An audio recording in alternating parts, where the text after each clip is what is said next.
Le pain était encore chaud.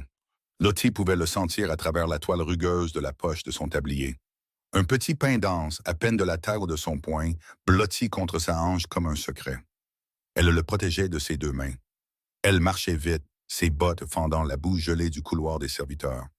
Elle gardait la tête baissée, les épaules rentrées, comme si elle pouvait se faire encore plus petite qu'elle ne l'était déjà. Les cuisines du donjon de Veldreth étaient bruyantes à cette heure. La vapeur s'échappait des marmites en cuivre. L'odeur de viande rôtie et d'herbes brûlées épaississait l'air. Et la chef cuisinière, une femme large nommée Martha, criait sur deux garçons à propos d'un bouillon mal salé. Personne ne regardait Lottie. Jamais.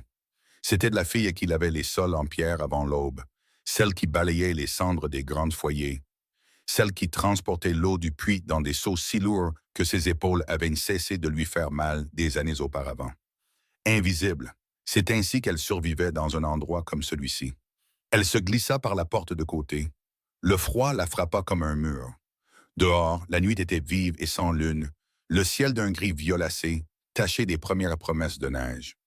Le vent soufflait dans les pins à l'autre bout de la cour. Les torches le long du mur extérieur du donjon pliaient sur leurs supports en fer. Lottie resserra son châle, une fine étoffe effilochée couleur de vieille cendre, et pressa plus fort le pain contre sa hanche. Juste rentrer. Juste y arriver. Elle traversa la cour, passa devant l'écurie où les chevaux s'agitaient dans leur stalles. Elle passa devant le tas de bois empilé contre le mur de pierre, puis devant le portail en fer qui séparait les terres du donjon du sentier du village. Le portail n'était pas verrouillé à cette heure. C'était la seule faveur que la nuit offrait. Elle le tira pour l'ouvrir. Ouvrir se faufila et commença à descendre la colline. Le village de Veldreth s'étendait en contrebas, comme si la montagne l'avait recraché et oublié. Un éparpillement de basses maisons en bois, la plupart sombres à présent, leurs volets fermées contre le froid. De la fumée s'élevait de 2 ou 3 cheminées. Le sentier était glissant à cause du gel, et Lottie l'emprunta avec précaution. Une main appuyée contre le mur de pierre qui le bordait, l'autre à plat sur le pain dans sa poche. Elle n'avait pas mangé aujourd'hui, ni beaucoup la veille, mais le pain n'était pas pour elle. Elle était presque en bas du sentier quand elle l'entendit. Des bruits de pas. Pas les pas doux et incertains de quelqu'un naviguant sur la glace dans le noir. Ceux-ci étaient délibérés, mesurés, lourds d'une manière qui n'avait rien à voir avec le poids, mais tout avec l'autorité. Les pas de quelqu'un qui, de toute sa vie, n'avait jamais eu besoin de faire attention au bruit de ses pas. Lottie ne se retourna pas. Elle accéléra le pas. Caius n'avait pas eu l'intention de la suivre. Il était à la fenêtre de la grande salle, la large fenêtre en arc qui donnait sur la cour intérieure. Il tenait une coupe de vin qu'il n'avait pas touchée, regardant la cour simplement parce que c'était quelque chose à regarder qui n'était pas les visages de son conseil.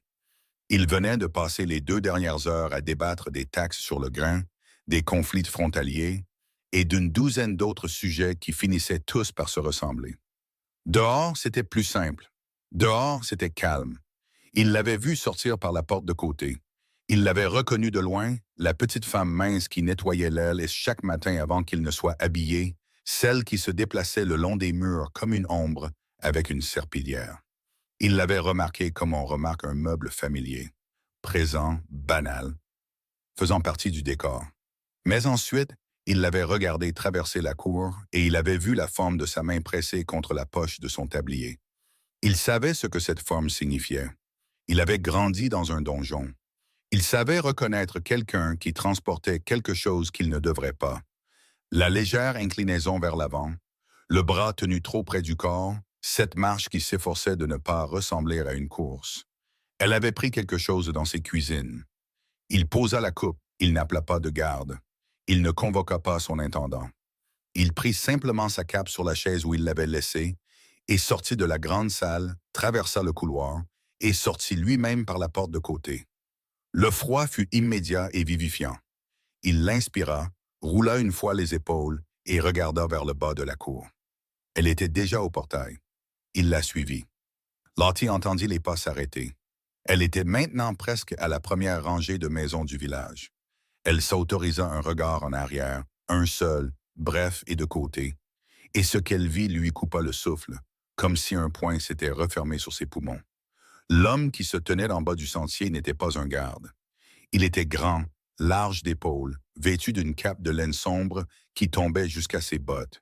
Ses cheveux étaient noirs et ébouriffés par le vent. Et même dans la faible lumière des torches à l'entrée du sentier, elle pouvait voir la qualité de tout ce qu'il portait. Le cuir de ses gants, le fermoir en argent à son cou, sa posture droite et calme, celle d'un homme qui de toute sa vie n'avait jamais eu froid, ni faim, ni peur. Le roi Alpha Caius, elle l'avait déjà vu, bien sûr. Tout le monde au donjon l'avait vu. Mais le voir de l'autre côté d'une grande salle en balayant les sols de pierre était très différent de se trouver à 6 mètres de lui sur un sentier de village désert, la nuit, avec du pain volé pressé contre sa hanche. Lottie se retourna. Ses jambes voulaient courir. Son esprit leur dit de ne pas le faire. Courir est pire. Courir, c'est avouer. Elle continua de marcher. Arrêtez-vous. Sa voix n'était pas forte, elle n'en avait pas besoin. Elle a traversé l'air froid comme une pierre traverse une eau calme, nette, totale, impossible à ignorer. Lottie s'arrêta. Elle resta très immobile un instant, le dos tourné vers lui, une main à plat sur le pain dans sa poche, l'autre crispée à son côté. Le vent soufflait dans les pins au-dessus du sentier. Quelque part dans le village, un chien aboya une fois et se tut. Puis elle se retourna. Elle croisa son regard car il n'y avait plus rien d'autre à faire. Caius la regarda. Elle était plus jeune qu'il ne l'avait imaginé, au milieu de la vingtaine peut-être. Elle avait un visage qui aurait pu être doux en d'autres circonstances, mais qui affichait pour l'instant une expression soigneusement composée, comme si la contenance était la seule chose qui lui restait, et qu'elle s'y accrochait des deux mains. Ses cheveux sombres étaient tirés en arrière, plusieurs mèches s'échappant autour de son visage à cause du vent. Son châle était totalement inadapté à cette température. Ses bottes avaient une fissure le long de la semelle gauche qu'il pouvait voir d'où il se tenait. « Votre poche, dit-il. » Pendant un instant, elle ne bougea pas. Puis, avec cette constance délibérée qu'il reconnut comme une peur maîtrisée, pas une absence de peur, mais quelque chose de plus dur, la décision de rester immobile au cœur de la peur, elle plongea la main dans la poche de son tablier et en sortit le pain. Elle le lui tendit à deux mains. Juste ça. Aucune excuse. Aucune explication. Pas de larmes. Juste le pain, tendu vers lui, paumes ouvertes, le menton relevé, ses yeux sombres fixés sur son visage. Caius regarda le pain, puis elle. « Pourquoi ?» demanda-t-il. Quelque chose vacilla sur son visage, si vite qu'il faillit le manquer. « J'avais faim, dit-elle. Ce n'était pas la vérité. Il pouvait l'entendre. Cette légère platitude d'une phrase construite plutôt que remémorée, la façon dont ses yeux restaient trop fixes, comme si elle se concentrait pour les maintenir là. Il avait été trompé par des conseillers, par des nobles, par des hommes qui avaient pratiqué la tromperie toute leur vie. Cette femme n'était pas une bonne menteuse, mais elle était déterminée. « Vraiment ?» dit-il, ce n'était pas une question. Elle ne répondit pas. Le pain restait dans ses mains tendues, offert en retour comme une petite reddition chaude. Caius regarda ses mains. Elles étaient abîmées par le froid et le travail, les jointures rougies, la peau autour de ses poignets gercés là où ses manches n'arrivaient pas tout à fait. Les mains de quelqu'un qui travaillait chaque jour sans exception. Il regarda la fissure dans sa botte. Il regarda le châle qui ne servait pratiquement à rien contre l'air nocturne. Il regarda de nouveau le pain. Puis il fit quelque chose qui n'avait aucun sens pour lui, même en le faisant. « Gardez-le, dit-il. » Les mains tendues de Lottie ne bougèrent pas. Son expression impassible se fissura, juste un peu, sur les bords, pour laisser place à ce qui ressemblait presque à de la confusion. « Continuez à marcher, ajouta-t-il, et que je ne vous reprenne plus dans mes cuisines. » Il se retourna et commença à remonter le sentier. Il avait fait peut-être 10 pas quand quelque chose l'arrêta. Pas un son, exactement, plutôt l'absence d'un son. La prise de conscience qu'il n'avait pas entendu ses pas reprendre derrière lui. Ce qui signifiait qu'elle était toujours debout exactement là où il l'avait laissée, le pain dans les deux mains, immobile. Il ne se retourna pas, mais il s'arrêta de marcher, et puis il l'entendit, à peine, porté par le vent depuis l'endroit où elle se tenait. La toux d'un enfant, petite, grasse, persistante, venant de quelque part tout près, d'une de ces maisons sombres aux volets fermés au bord du village. celle dont la cheminée ne fumait pas. Caius resta très immobile sur le sentier glacé. Il pensa au pain, à la forme de sa main pressée contre la poche de son tablier, au mensonge qu'elle lui avait dit, le menton relevé et les yeux fixes comme la pierre. J'avais faim. Il se retourna lentement. Lottie était déjà partie. Mais la maison au bout de la rangée, celle avec le volet fissuré, la cheminée sombre et le bruit d'un enfant toussant derrière ses murs, elle était bien là. Caius la regarda un long moment, puis il la suivit. La porte n'était pas verrouillée. C'était la première chose que Caius remarqua. La porte n'avait pas de serrure, ou plutôt, elle avait le fantôme rouillé d'un verrou, un loquet en fer cassé, pendant du cadre par un seul clou tordu. N'importe qui pouvait entrer. N'importe qui pouvait sortir. Le boîte lui-même était gonflé par l'humidité et l'hiver. Déformé en bas, là où il raclait le seuil de pierre. Et quelqu'un avait bourré une bande de vieilles toiles de jute dans l'interstice le long du côté pour empêcher le vent de passer. Ça n'avait pas marché. Le vent passait quand même. Caius se tint un instant devant la porte. Il pouvait entendre des voix à l'intérieur, des voix basses, prudentes, le genre de voix que les gens utilisent quand ils essaient de ne pas déranger quelque chose de fragile. Il entendit de nouveau l'atout, plus proche maintenant, et en dessous, le bruit d'un petit feu qui luttait pour exister, le faible crépitement et sifflement de bois humide qui n'avait pas tout à fait pris. Il leva le poing et frappa. Silence. Pas le silence d'une maison vide. Le silence de ceux qui ont appris à devenir immobiles quand on frappe à leur porte la nuit. « Je ne suis pas là pour vous faire du mal », dit-il à travers la porte. Une longue pause, puis le grincement d'une chaise, puis la voix de Lottie, basse et contrôlée, juste de l'autre côté du bois. « Vous m'avez suivi. »« Oui ?» Une autre pause. « Pourquoi ?» Caius considéra la question honnêtement.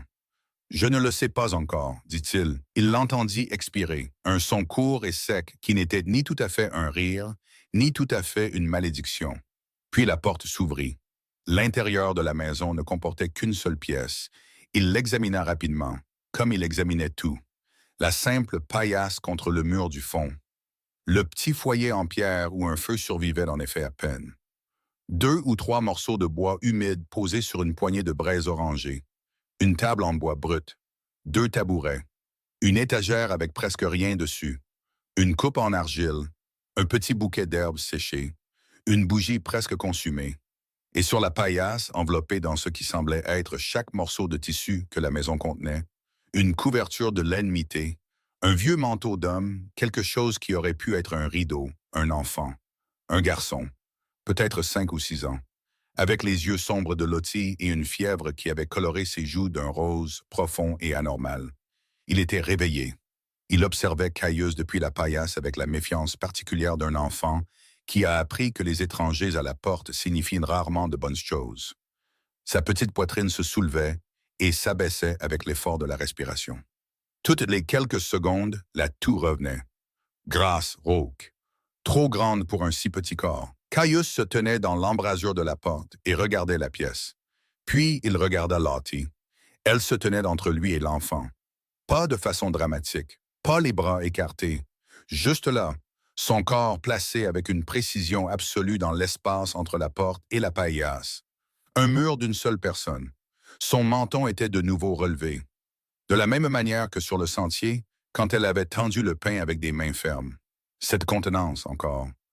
Tenue si soigneusement qu'elle ressemblait presque à de la froideur. Jusqu'à ce qu'on remarque à quel point ses doigts étaient crispés à ses côtés. « Il s'appelle Edmund, dit-elle. C'est mon frère. Il a la fièvre depuis 4 jours. » Caius ne dit rien. « Je lui ai donné tout ce que j'ai, » continua-t-elle, et sa voix était égale. Les mots choisis avec soin, précisément, sans aucune invitation à la pitié. Simplement les faits de la situation, exposés comme des pierres. Le médecin du donjon vit à l'extrémité nord du village. Je suis allé le voir il y a 2 jours. Il m'a dit qu'il ne soignait pas les familles et des serviteurs. Elle fit une pause. Il m'a dit de revenir quand j'aurais de l'argent. Le feu crépita. Edmund toussa. Le pain était pour lui, dit Caius. Pas une question cette fois non plus. Le pain est plus facile à manger quand on a mal à la gorge, dit simplement Lottie, et il n'a pas gardé grand-chose. Caius regarda le garçon sur la paillasse. Edmund ne l'avait pas quitté des yeux un seul instant. Il n'y avait aucun accueil dans le regard de l'enfant. Seulement cette vigilance prudente, animale, de quelqu'un de très jeune qui a pourtant déjà compris que le monde n'est pas toujours bienveillant. Quelque chose bougea dans la poitrine de Caius. Il n'était pas tout à fait sûr de comment l'appeler. Il se retourna vers la porte. J'enverrai le médecin ce soir. La contenance de Lottie se brisa. Pas en soulagement, mais en quelque chose de plus compliqué. Un resserrement autour de ses yeux. Un léger écartement de ses lèvres comme si les mots avaient atterri quelque part d'inattendu et de tendre. « Il ne viendra pas, dit-elle. « Pas pour... Il viendra, dit Caius, et sa voix était devenue calme et définitive, ce qui n'avait rien à voir avec le volume et tout à voir avec ce qu'il était. Quand c'est moi qui l'envoie. Un silence. Pourquoi? Demanda Lottie. C'était la même question qu'il lui avait posée sur le sentier. Il la reconnut et faillit dire à nouveau « Je ne le sais pas encore », parce que ça aurait été honnête. À la place, il dit « Parce que ce garçon a besoin d'un médecin ». Il jeta un dernier regard à Edmund, qui le regardait toujours avec ses yeux sombres et prudents. « Et parce que votre médecin a apparemment besoin qu'on lui rappelle quel est son but. » Il recula de l'embrasure de la porte. Le froid l'enveloppa immédiatement. « Restez avec votre frère, dit-il. Quelqu'un viendra avant la fin de l'heure. » Lottie resta dans l'embrasure de la porte ouverte et le regarda remonter le sentier vers le donjon. Elle resta là jusqu'à ce que l'obscurité l'avale, jusqu'à ce qu'il ne reste de lui que le bruit de ses bottes sur le sol gelé. Et puis même cela s'évanouit. Edmund toussa derrière elle. Elle ferma doucement la porte pour que le loquet cassé s'enclenche et retourna s'agenouiller près de la paillasse. Elle posa sa paume sur le front de son frère. Toujours brûlant, elle trempa le chiffon dans la coupe en argile, l'essora, le posa sur son front. « Qui était cet homme? » demanda Edmund. Sa voix était rauque et petite. « Quelqu'un du donjon, » dit Lottie. « Est-ce qu'il va nous faire du mal? » Elle lissa ses cheveux en arrière de son front. « Non, » dit-elle. Et puis, parce qu'Edmund la regardait avec ses yeux qui avaient toujours vu à travers tout ce dont elle essayait de le protéger, « Je ne crois pas. Tu n'as pas l'air sûr. » « Je ne le suis pas, admit-elle. »« Dors. » Edmund ferma les yeux. Elle s'assit à côté de lui sur le sol froid en pierre, son dos contre le mur. La faible chaleur du feu qui luttait pour exister l'atteignait par petites vagues insuffisantes. Elle resserra le vieux manteau autour de ses épaules et regarda les braises. Elle pensa au pain, à la façon dont Caius l'avait regardé dans ses mains tendues. Et puis l'avait regardée, elle. Pas comme les autres hommes du donjon la regardaient, avec dédain, à travers elle, comme si elle faisait partie des meubles, mais directement, avec une attention concentrée qui avait presque ressemblé à une pression, comme s'il lisait quelque chose. « Gardez-le », avait-il dit. Elle ne s'y attendait pas. Elle s'était attendue à de la colère, à une froide indifférence ou au transfert mécanique d'une punition, une retenue sur salaire, un renvoi, peut-être pire. Elle s'était préparée à toutes ces choses. Elle n'avait pas été préparée à un « gardez-le », dit d'une voix calme avec ses yeux sur sa botte fissurée. Et elle découvrait maintenant que ne pas être préparée était un état plus dangereux que tous les autres. Dangereux, car cela laissait place à quelque chose qu'elle ne pouvait pas se permettre. De l'autre côté du village, la porte de la maison du médecin s'ouvrit sur un coup sec et un jeune homme en livrée d'argent du donjon de Veldret, qui délivra un message en 4 phrases. Le médecin, un homme doux nommé Aldrich, qui s'était habitué à l'idée que ses services allaient vers le haut et jamais vers le bas, sentit son visage se vider de ses couleurs vers la 2e phrase. Il arriva à la porte de Lottie avec sa sacoche à la main moins de 20 minutes plus tard. Il ne croisa pas son regard quand elle ouvrit. Il dit simplement « Je suis là pour le garçon » et entra. Lottie se tint de nouveau dans l'embrasure de la porte après le départ d'Aldrich. La fièvre d'Edmund était tombée au matin, le médecin ayant laissé des médicaments, des instructions et un grand malaise visible. Elle leva les yeux vers le donjon sur la colline. Ses torches brûlaient dans l'obscurité. Ses murs étaient solides et immenses contre le ciel gris. D'ici, il avait toujours eu l'air d'une menace, comme quelque chose conçu pour vous rappeler votre place. Ce soir, il semblait différent, et elle ne pouvait pas dire pourquoi. Edmund appela doucement son nom depuis la palliasse. Elle rentra et ferma la porte. 3 étages au-dessus du village, Caius se tenait à sa fenêtre avec une coupe de vin intacte, observant l'amas sombre de maisons en contrebas. Il s'était dit qu'il s'arrêterait à la fenêtre un instant. C'était il y a un certain temps. Quelque part dans l'une de ces maisons, Un médecin faisait le travail qu'il aurait dû faire depuis le début. Et quelque part dans l'une de ces maisons se trouvait une femme qui s'était tenue dans une embrasure de porte glaciale avec du pain volé dans ses mains et pas un mot d'excuse sur ses lèvres. Et quelque chose à ce sujet, cette dignité précise et têtue, s'était logé quelque part dans sa poitrine et refusait, avec une grande détermination, de partir. Il posa la coupe. C'était une complication qu'il n'avait pas anticipée. L'aile était plus calme que le reste du donjon. C'est pourquoi Lottie la préférait.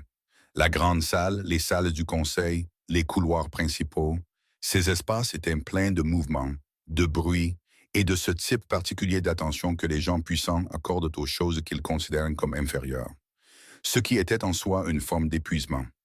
Mais l'aile est, avec son long couloir de pierre et ses hautes fenêtres étroites qui laissaient entrer de pâles bandes de lumière matinale, était généralement vide à cette heure. Juste elle, la serpillière, le sol froid en pierre et le son de sa propre respiration. Elle travaillait méthodiquement, comme elle le faisait tout, en commençant par le fond, en revenant vers la porte, déplaçant la serpillière en longs mouvements réguliers. La pierre était vieille et sombre, de ce genre de gris qui n'a jamais l'air propre, peu importe combien on le frotte. Mais elle le frottait quand même. C'était le 3e matin depuis que la fièvre d'Edmund était tombée. Le médecin était revenu 2 fois de plus, sans y être invité les 2 fois, nota-t-elle, ce qui signifiait que quelqu'un continuait de l'envoyer. Et chaque fois, Edmund était un peu plus lui-même, un peu plus le garçon qui se disputait sur tout et posait des questions sans fin. Elle n'avait pas parlé à Caius depuis la nuit sur le sentier. Elle l'avait vu 2 fois, une fois traversant la cour intérieure avec 2 de ses conseillers, une fois à l'autre bout de la grande salle pendant le repas du soir que les serviteurs portaient et ne mangeaient jamais. Les 2 fois, il n'avait pas regardé dans sa direction. Ou s'il l'avait fait, elle ne l'avait pas surpris. Elle se dit que c'était le retour à l'ordre naturel des choses. Un instant de pitié inattendue n'était pas une relation. Un médecin envoyé dans la nuit n'était pas une promesse. Le roi Alpha de Valdrac avait 1000 soucis plus importants qu'une servante avec un frère malade. Et elle ferait bien de s'en souvenir. Elle se le disait pour la 4e fois environ ce matin-là, quand elle entendit ses pas. Elle les reconnaissait maintenant. Elle détestait les reconnaître. Caius n'avait pas prévu de traverser l'aile Est. Sa matinée avait une structure. Conseil à la 7e heure.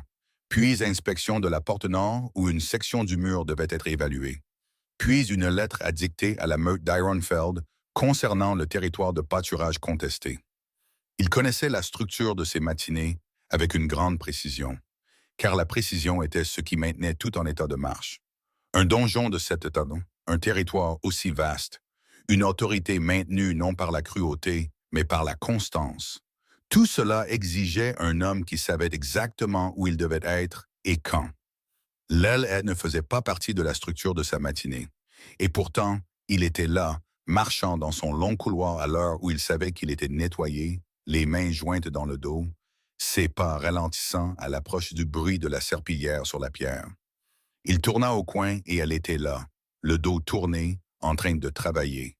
Elle portait la même robe grise qu'elle portait toujours, ses cheveux relevés en un chignon serré. Le fin châle était maintenant remplacé, remarqua-t-il, par un autre légèrement plus épais. De la laine vert foncé, toujours modeste, mais nettement plus chaud que le précédent. Il avait demandé à sa gouvernante de le laisser avec les fournitures de l'aile Est 3 jours plus tôt. Il s'était dit que c'était une question pratique. Des serviteurs qui ont froid travaillent moins efficacement. C'était tout. Elle ne l'en avait pas remercié, car elle ne savait pas que cela venait de lui. Elle pensait, vraisemblablement, que quelqu'un l'avait simplement laissé là. Il la regarda travailler un instant. Puis elle s'immobilisa. Elle ne se retourna pas, mais ses mains s'arrêtèrent sur le manche de la serpillière, et il sut qu'elle l'avait senti là. Quelle que soit la combinaison de sons et d'instincts qui le lui avait dit. Il avait remarqué ça chez elle.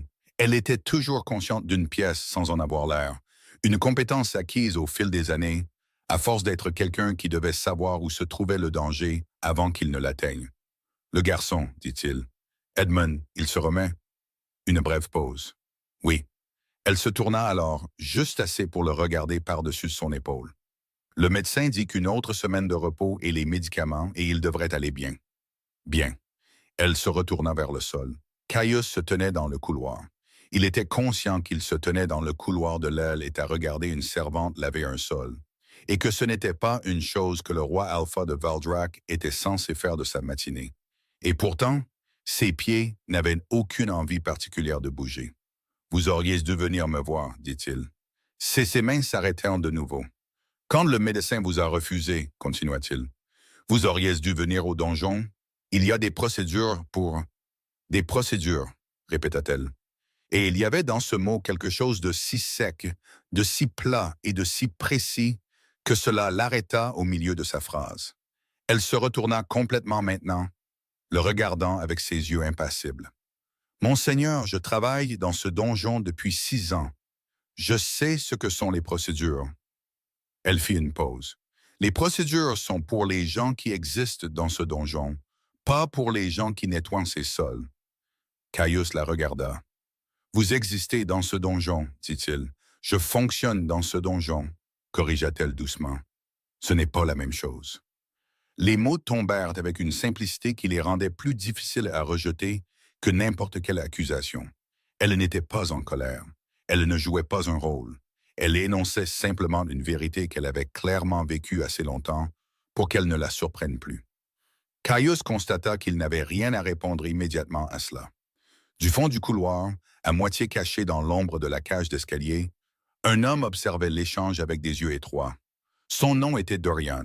C'était l'intendant du donjon, un homme mince et bien habillé d'environ 50 ans, avec des tempes argentées et un sourire qui arrivait un peu avant d'être ressenti. Il avait géré les affaires pratiques du donjon de Valdrak pendant 11 ans, sous 2 administrations, et il avait survécu aux 2 en comprenant une chose avant tout. Dans quelle direction le pouvoir se déplaçait et comment se placer sur son chemin. Il était en route pour livrer un rapport à la salle du conseil quand il avait vu Caius tourner dans le couloir de l'aile est. La curiosité l'avait poussé à le suivre discrètement. Et maintenant, il se tenait là, à regarder le roi Alpha de Valdrak tenir une conversation avec une laveuse de sol sur la nature de l'existence par rapport au fonctionnement. C'était nouveau. Dorian était un homme qui remarquait les choses nouvelles et les classait soigneusement, comme un marchand classe des pièces de monnaie inhabituelles. Non pas parce qu'il connaissait déjà leur valeur, mais parce que le jour pourrait venir où il la connaîtrait.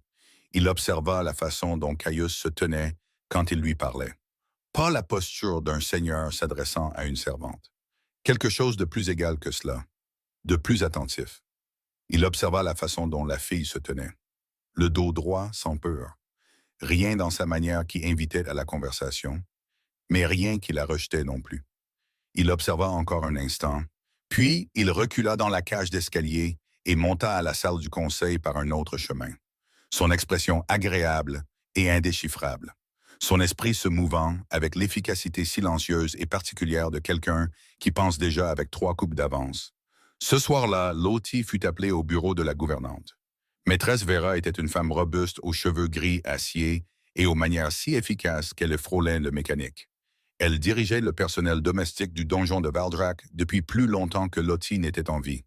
Et elle communiquait entièrement par des phrases déclaratives et plates qui ne laissaient aucune place aux questions. « Vous avez été réaffecté, dit Vera, sans lever les yeux de son registre.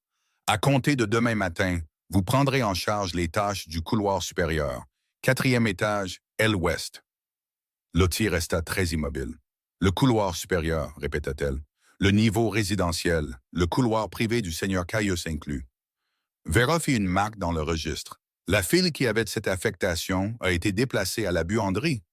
Vous commencerez à la 5e heure. » « Pourquoi ai-je été réaffecté? » Vera leva alors les yeux brièvement, avec l'expression de quelqu'un qui considérait la question comme légèrement gênante. « Je n'explique pas les décisions administratives au personnel d'entretien, dit-elle. 5e heure, ne soyez pas en retard. » Lottie retourna au quartier des serviteurs avec le sentiment que cette conversation lui pesait sur la poitrine. Ce n'était pas une punition. Le couloir supérieur était une meilleure affectation. Des sols plus chauds, un travail plus léger. Mais le moment choisi. 3 jours après que le roi Alpha l'ait suivi chez elle. 3 jours après que des médecins aient commencé à apparaître sans y être invités à sa porte. Elle pensa à Caius, debout dans le couloir de l'aile est ce matin, disant « Vous existez dans ce donjon » comme s'il le croyait sincèrement. Comme si le dire pouvait le rendre vrai. Elle pensa à Dorian, qu'elle avait aperçu au fond du couloir alors qu'elle se retournait vers son travail. Juste une silhouette au bord de sa vision, disparue avant qu'elle ne puisse regarder correctement. Elle aurait pu penser l'avoir imaginé. Sauf que Lottie avait passé 6 ans à développer l'instinct précis de savoir quand elle était observée. Elle ne l'avait pas imaginé. Edmund était assis quand elle rentra à la maison, enveloppé dans le vieux manteau. Il mangeait un morceau de pain avec une concentration intense. Il leva les yeux quand elle entra et dit, la bouche pleine, le médecin a laissé plus de médicaments. Il dit que je suis presque guéri. Il déglutit. Lottie, qui continue de l'envoyer? Elle accrocha son châle, celui en laine verte, qu'elle avait accepté parce que le froid n'était pas quelque chose dont elle pouvait se permettre d'être fière. Et elle s'assit sur le tabouret près du feu. Je ne sais pas, dit-elle. Edmund la regarda avec ses yeux sombres et trop perspicaces. Tu le sais, dit-il. Tu ne veux juste pas le dire. Lottie regarda le feu un long moment. Mange ton pain, dit-elle doucement, et ne pose pas de questions pour lesquelles tu n'es pas assez grand. Edmund, qui était sans doute assez grand pour la plupart des choses, choisit, sagement, de manger son pain. Le 4e étage de l'aile ouest sentait le bois de cèdre et la pierre froide. Et autre chose. Quelque chose sous le cèdre. Plus sombre et plus chaud. Comme le souvenir d'un feu qui avait brûlé il y a longtemps dans une pièce depuis devenue silencieuse. Lottie le remarqua le premier matin. Elle remarquait la plupart des choses, mais les odeurs en particulier. Elle vous disait des choses sur un espace que les surfaces visibles ne disaient pas. L'aile sentait l'humidité et l'abandon. La cuisine sentait la graisse et l'urgence. Ce couloir sentait comme un endroit où quelqu'un vivait réellement, ce qui était différent d'un endroit que quelqu'un occupait simplement. Elle travaillait dans silence, comme elle travaillait toujours. Le couloir était long, avec de hauts plafonds et des tapis épais qui absorbaient le bruit de ses pas. Et les fenêtres à chaque extrémité laissaient entrer la pâle lumière précoce d'un matin d'hiver, hésitant encore à se lever complètement ou à retourner se coucher. Les portes le long du couloir étaient toutes fermées. Elle nettoyait autour d'elle, balayait les tapis, essuyait les rebords de fenêtres en pierre, polissait les appliques de murales en fer jusqu'à ce que le métal attrape le peu de lumière qu'il y avait. Elle était là depuis peut-être 1 heure quand la porte du fond s'ouvrit. Caius sortit, vêtu d'une simple tunique sombre. Pas de cape. Ses cheveux pas encore tout à fait en ordre après le sommeil. Il portait un document qu'il semblait lire en marchant. C'est ainsi qu'il faillit marcher directement dans son seau. Il s'arrêta, regarda le seau, puis elle. « Vous êtes en avance, dit-il. 5e heure, dit-elle, comme on me l'a demandé. » Il regarda le document, puis le couloir, comme pour recalibrer sa compréhension de la matinée. « J'avais oublié que Vera avait fait le changement, dit-il, ce qui était soit la vérité, soit une très bonne approximation de celle-ci. Je peux travailler de l'autre côté, proposa-t-elle. Si vous préférez avoir le couloir pour vous à cette heure. Ce n'est pas nécessaire. Il contourna le seau avec la grâce facile et inconsciente de quelqu'un dont le corps se déplace dans l'espace sans effort, et il continua le long du couloir, lisant son document. Il s'arrêta à la fenêtre du fond. Il resta là à lire dans la pâle lumière. Le document tenu d'une main. Elle retourna à son travail. Pendant un moment, il n'y eut que le bruit du chiffon sur la pierre, et le vent à l'extérieur des fenêtres, et le tournement occasionnel d'une page. Cela aurait dû être inconfortable. C'était, réalisa-t-elle avec un certain malaise, pas inconfortable du tout. Cela ressemblait à 2 personnes qui avaient simplement convenu, sans en discuter, de partager un espace sans rien exiger l'une de l'autre. Elle ne savait pas quoi faire de cela. « Vous travaillez ici depuis 6 ans, dit-il, sans lever les yeux de son document. « Oui, depuis que vous avez 22 ans, dit-elle. Une pause. Et avant ça? » Elle passa le chiffon le long du rebord de la fenêtre. Dehors, le village était encore sombre. Juste la première suggestion grise du matin au bord du ciel. Avant ça, j'étais dans le hameau de la vallée. Fenwick. Mes parents sont morts quand j'avais 19 ans. Edmund en avait 3. Elle garda sa voix égale. Factuelle. La façon dont elle avait appris à parler des choses qui avaient été autrefois très grandes et qui avaient dû depuis être rendues plus petites pour être portées. Il ne restait plus rien à Fenwick, alors je suis venu ici. Caius baissa le document. Il la regardait maintenant, et elle en était consciente sans le regarder en retour. Seul, dit-il, avec un enfant de 3 ans. Il était très facile à transporter à cet âge, dit-elle. Un silence, puis, et elle ne s'y attendait pas. Elle ne l'aurait pas prédit d'un homme qui semblait principalement construit d'autorité et de contrôle silencieux.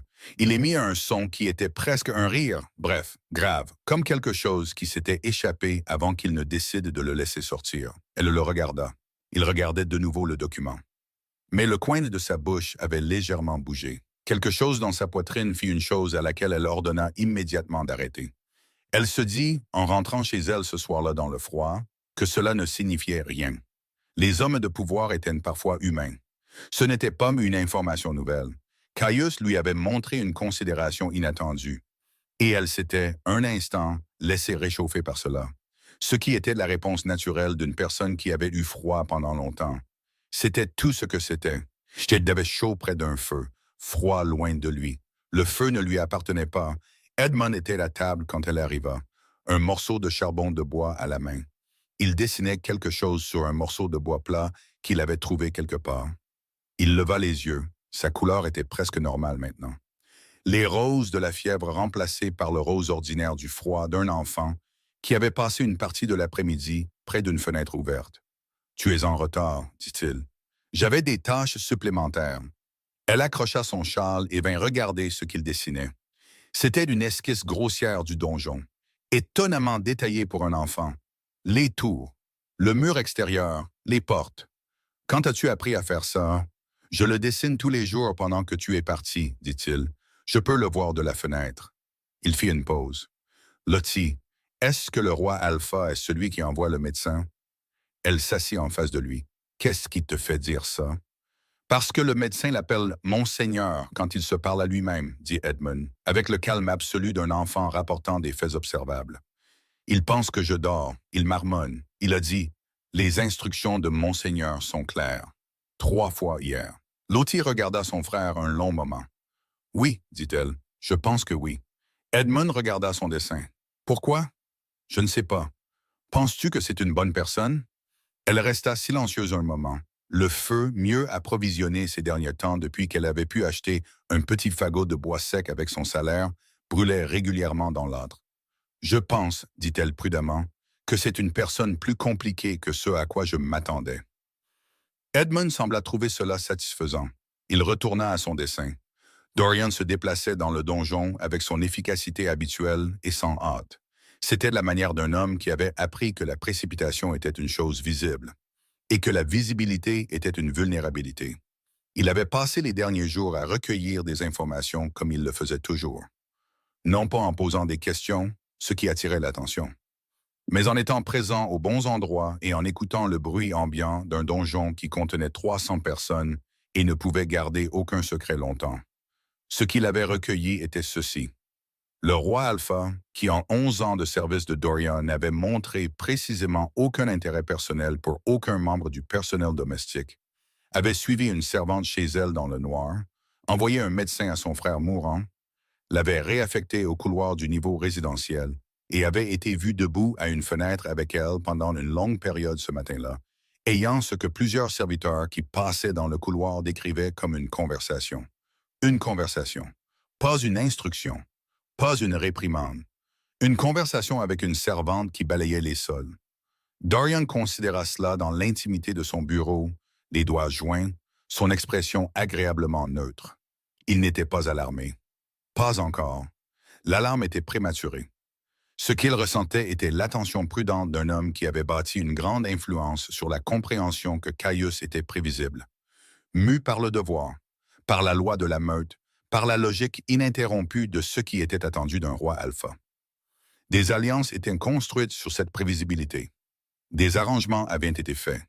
Il y avait une famille noble à l'est, la lignée Aeron, avec une file de rang appropriée et un territoire considérable qui renforcerait considérablement les frontières de Valdrak. Les discussions étaient en cours depuis 2 ans. Dorian avait été l'architecte discret de ces discussions. Rien de cette architecture ne tenait compte d'une servante de l'aile Est. Il déboucha son encrier et commença à écrire une lettre. La lettre arriva 3 jours plus tard, portée par un cavalier de l'Est. Caius la lut dans son bureau, debout à son bureau, encore en tenue d'équitation, après l'inspection matinale du mur nord. Elle venait du seigneur Aeron, formelle, précisément formulée, suggérant qu'une réunion pour faire avancer l'arrangement précédemment discuté serait la bienvenue à la convenance de Valdrac. La lettre contenait, dans son troisième paragraphe, une phrase sur l'importance d'une union appropriée pour la stabilité des meutes du Nord. C'était un langage diplomatique pour un sentiment qui n'avait pas besoin de traduction. Il posa la lettre.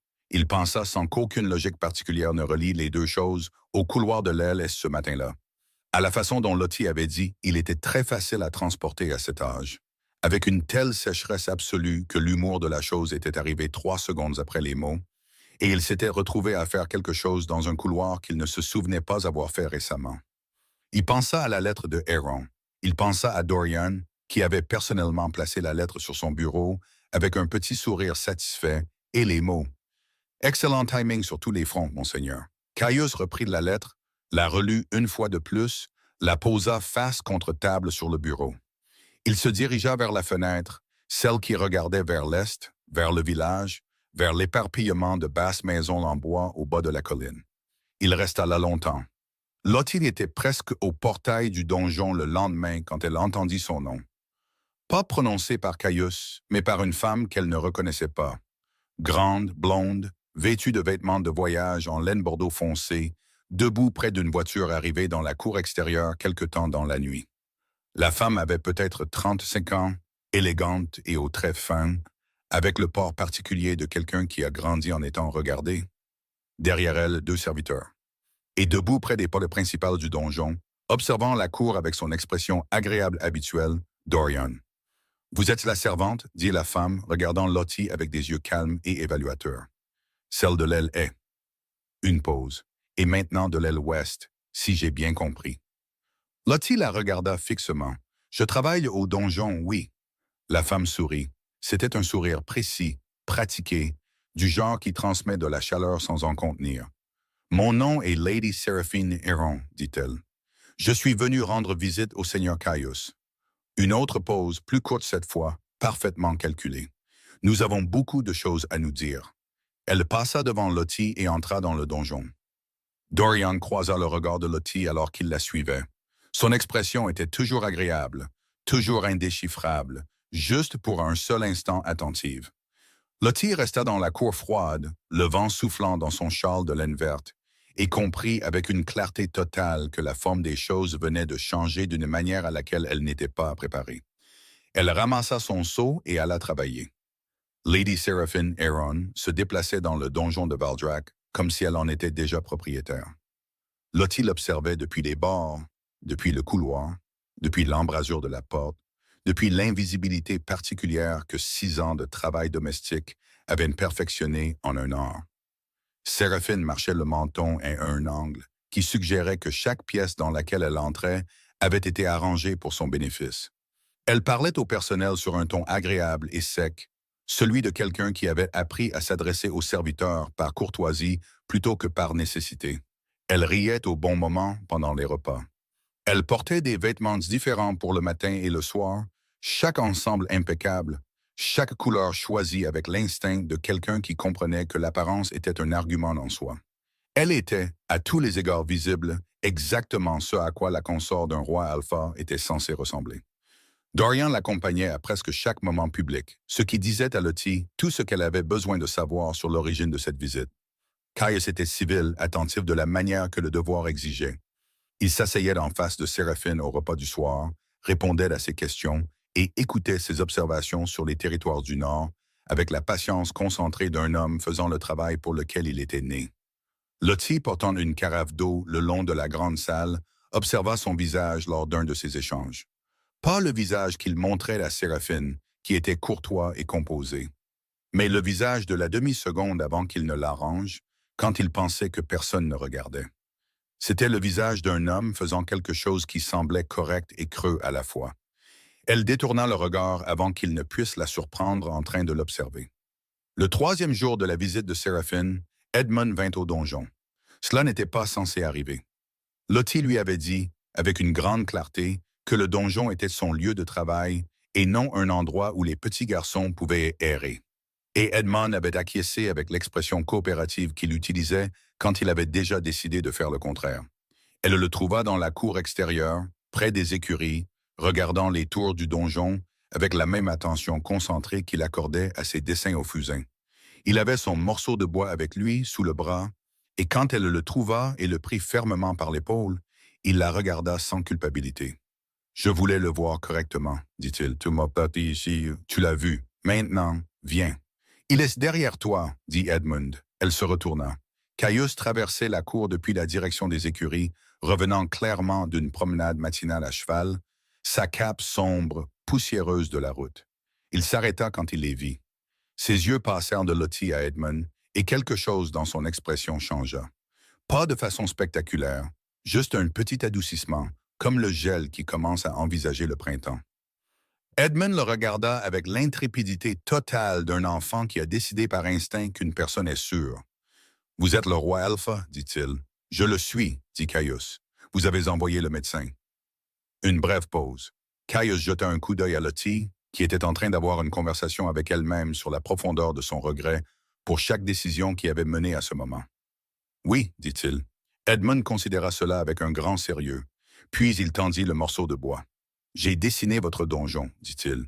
Vous pouvez l'avoir si vous voulez. » Caius regarda le dessin, les lignes de fusain soignées, les tours rendus avec l'intensité particulière d'un enfant qui avait passé des jours à regarder quelque chose et à en apprendre la forme. Il s'accroupit pour le prendre correctement, au niveau d'Edmund. Ce n'était pas une chose à laquelle Lottie s'attendait, et cela provoqua dans sa poitrine une émotion à laquelle elle n'était absolument pas préparée. « Merci, dit Caius. C'est bien fait. »« Je vais être architecte, dit Edmund, quand je serai grand. »« Alors Valdrag pourrait avoir besoin de vos services, dit Caius sérieusement. La tour nord a besoin d'être reconstruite depuis 15 ans. » Le visage d'Edmund s'illumina de la joie pure et simple d'être pris au sérieux. Dorian vit l'échange depuis la fenêtre supérieure. À côté de lui, Séraphine se tenait les mains jointes, son expression toujours agréable, mais ses yeux s'étaient aiguisés en quelque chose qui n'était plus décoratif. « Depuis combien de temps cela dure-t-il » dit-elle. Ce n'était pas une question. « Ce n'est rien de conséquent, dit Dorian, ce qui était le premier mensonge pur et simple qu'il lui avait dit, et il le dit avec aisance, par longue pratique. Séraphine se détourna de la fenêtre. « Mon père ne m'a pas envoyé ici pour n'être rien de conséquent, Dorian. »« Et vous ne le serez pas, dit-il. Il y a un dîner formel ce soir. Le conseil sera présent. J'ai arrangé pour que certaines conversations aient lieu qui rendront les avantages pratiques d'une alliance avec Elrond très clairs pour ceux dont l'opinion compte. D'ici demain, le roi Alpha aura la recommandation unanime de son conseil. » Séraphine le regarda un instant. « Et la servante? »« Sera réaffectée à l'aile est dès le matin, » dit Dorian avec aisance. « Une correction administrative. Rien de plus. » Elle regarda de nouveau par la fenêtre. En bas, Caius était de nouveau debout, disant quelque chose à Lottie que Dorian ne pouvait pas entendre. Edmund s'était retiré près du mur de l'écurie pour dessiner quelque chose de nouveau. « Faites en sorte que ce soit fait ce soir, » dit Séraphine. Le dîner formel était bruyant, chaleureux et rempli exactement du genre de conversation qui donnait l'impression que les murs de la grande salle étaient plus proches qu'ils ne l'étaient. Lottie n'était pas au dîner, elle était dans le couloir à l'extérieur, ramassant les carafes vides et les ramenant pleines à la cuisine, se déplaçant dans la pénombre avec le rythme exercé de quelqu'un qui avait fait cela 1000 fois. Elle pouvait entendre les voix à travers les portes, les tons graves du conseil, le rire mesuré de Séraphine, les douces facilitations de Dorian. Elle en était à son 3e voyage de retour de la cuisine quand elle entendit 2 membres du conseil parler dans le couloir latéral. Ils ne chuchotaient pas. Les hommes d'autorité s'en souciaient rarement. « Le territoire de Elrond doublerait la sécurité de notre frontière et, disait l'un d'eux. « Dorian prépare cela depuis 2 ans, répondit l'autre. Le moment est délibéré. La fille est une complication qu'il s'apprête à éliminer. Efficacement, semble-t-il.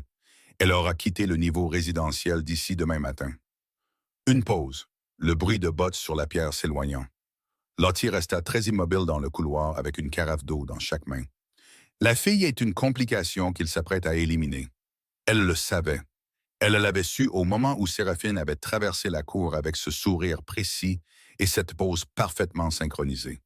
Elle l'avait su et elle avait continué à travailler, car que faire d'autre avec une chose que l'on sait et que l'on ne peut pas changer, mais l'entendre dit dans un couloir nonchalamment, comme une note administrative. Elle aura quitté le niveau résidentiel d'ici demain matin. Cela le rendait réel d'une manière différente. Cela faisait d'elle une simple ligne dans un registre, une variable à corriger, le genre de choses que Dorian classait, gérait et éliminait discrètement. Elle posa les carafes sur le sol en pierre. Elle resta là un instant, seule dans le couloir sombre, et sentit tout le poids spécifique d'être quelqu'un qui existait dans les marges des plans des autres. Puis elle reprit les carafes et retourna au travail. Parce que c'était ce qu'on faisait. Caius quitta le dîner tôt. Pas de façon spectaculaire. Il atteignit simplement le point où la conversation était devenue une répétition d'elle-même et s'excusa avec la brièveté d'un homme dans sa propre maison qui n'a pas besoin de plus de justification. Il traversa le couloir vers son bureau, hochant une fois la tête au garde à l'escalier. Il trouva Dorian qui l'attendait devant la porte de son bureau. « Monseigneur ». L'expression de Dorian était agréable et préparée. « Un mot si vous avez un moment. » Brièvement, dit Caius, et il ouvrit la porte. À l'intérieur, Dorian exposa la situation avec l'efficacité de quelqu'un qui l'avait répété. L'alliance Heron, la recommandation du conseil, la valeur stratégique, le timing. Il parla pendant peut-être 4 minutes sans pause. Et tout ce qu'il dit était logique, bien structuré et complètement raisonnable selon toutes les mesures qui s'appliquaient aux décisions d'un roi alpha.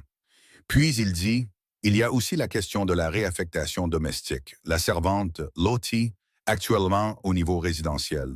J'ai arrangé son retour à l'Est à compter de demain.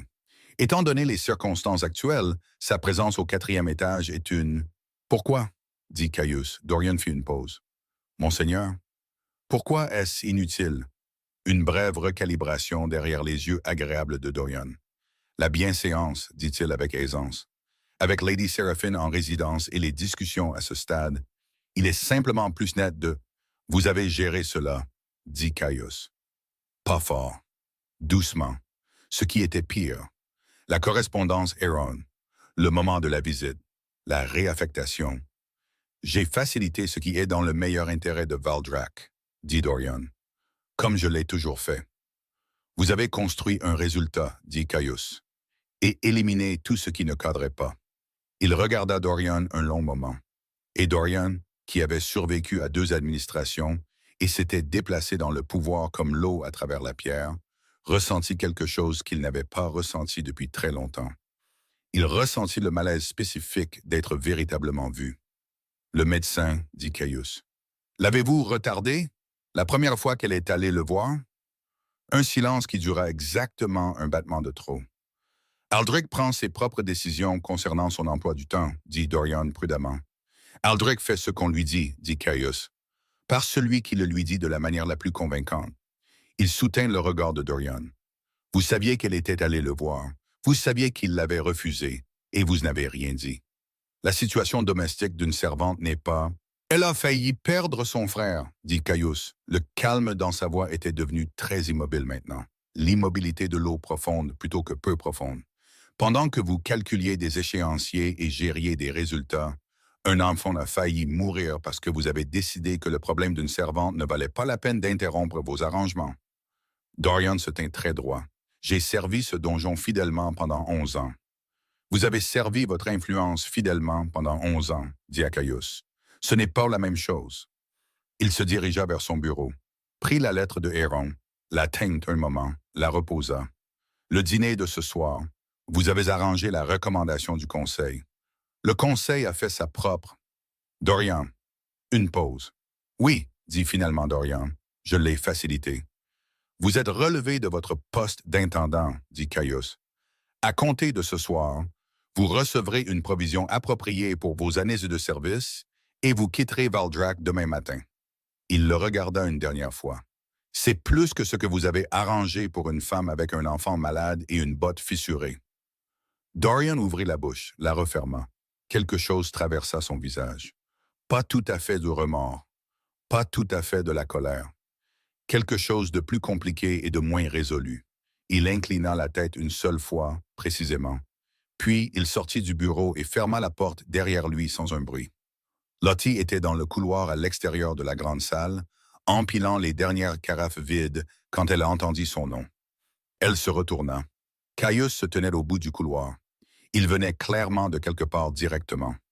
Son expression portait la clarté particulière d'une décision récemment prise.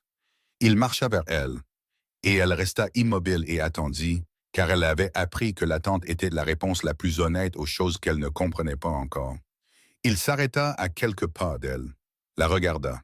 Cette attention directe et scrutatrice qu'elle avait ressentie pour la première fois sur le sentier glacé. Je sais pour la réaffectation, dit-il. Elle a été annulée. Elle le regarda. Vous n'aviez pas à faire ça, Butterfield. Je sais.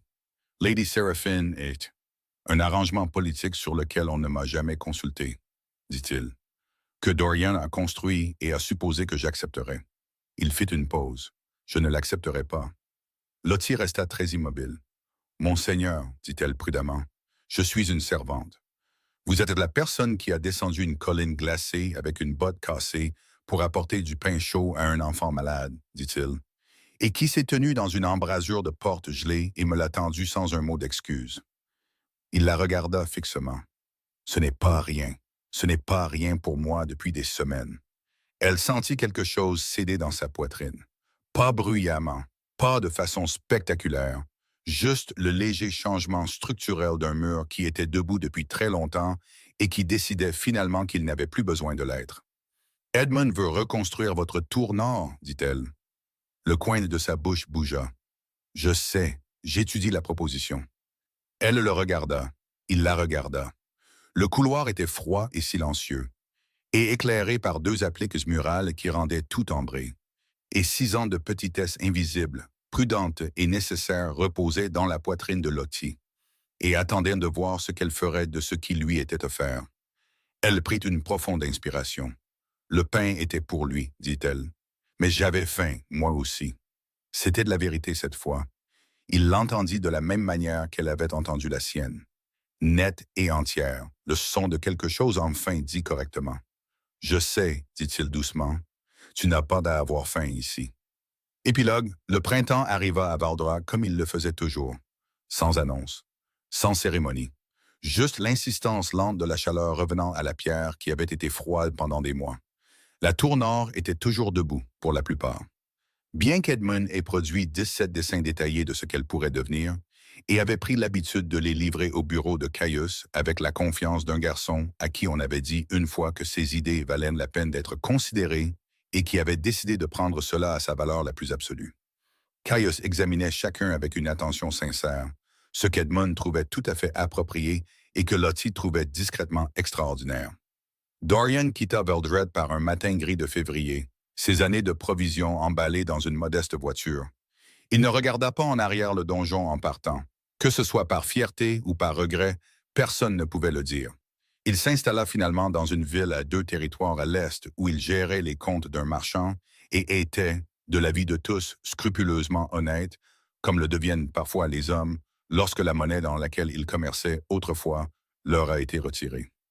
Lady Seraphine retourna à Heron avec la dignité composée d'une femme qui avait compris la situation avant la plupart des autres et avait redirigé son intelligence considérable vers une alliance qui, 6 mois plus tard, lui apporta un mari à la fois stratégiquement précieux et véritablement divertissant, ce qu'elle considérait en privé comme un arrangement supérieur.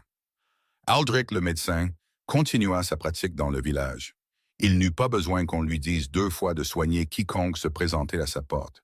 Il n'était pas, sous ses confortables suppositions, un mauvais homme. C'était un homme qui avait eu besoin qu'on lui retire ses confortables suppositions. Il devint, avec le temps, un meilleur médecin pour cela. Vera, la gouvernante, ne fit aucun commentaire, ce qui était tout à fait cohérent avec son caractère et que tout le monde trouva profondément approprié.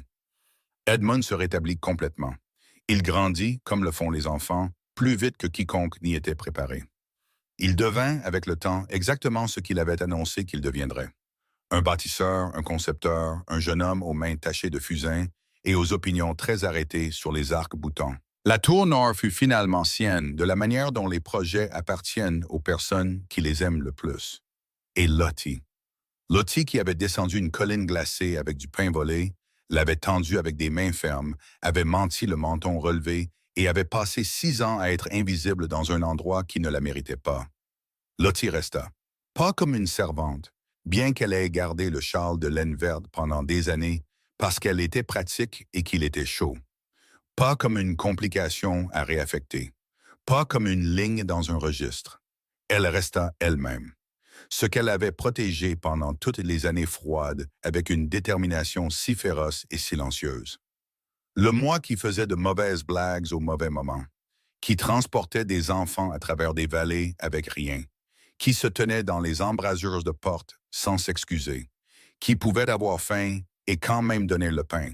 Caius, qui avait passé 11 ans à être un roi alpha et l'avait bien fait, découvrit qu'être connu par une personne qui n'avait aucune raison de faire semblant, qui le voyait le matin avant qu'il n'ait arrangé son expression, qui lui disait clairement quand elle n'était pas d'accord, qui riait de ce qu'il disait 3 secondes après qu'il l'ait dit, ce qui, il en était venu à trouver, était exactement le bon laps de temps, était une chose entièrement différente d'être respecté. Mieux, pensa-t-il, plus difficile, plus réel. Le donjon sur la colline au-dessus du village cessa de ressembler à une menace depuis la route en contrebas. Les dessins d'Edmund changèrent au fil des ans. Les tours plus détaillées, les proportions plus assurées, les lignes sûres d'une manière que les premiers dessins ne le sont jamais. La maison au bord du village resta debout. Son loquet cassé finalement réparé. Sa cheminée jamais sombre en hiver. Au final, ce n'était pas une histoire sur la pitié d'un roi. C'était l'histoire d'une femme qui avait survécu à tous ceux qui avaient tenté de la diminuer, et d'un homme qui avait été puissant assez longtemps pour savoir que le pouvoir n'était pas la chose la plus rare ou la plus précieuse qu'une personne puisse offrir. C'était une histoire de pain par une nuit froide, et de ce qui suit quand quelqu'un choisit de suivre la vérité d'une chose plutôt que sa commodité. C'est là que ça se termine. Pas dans une grande salle, pas en cérémonie, mais dans la chaleur ordinaire d'un donjon qui avait finalement appris à inclure tout le monde entre ses murs. Tous, entiers.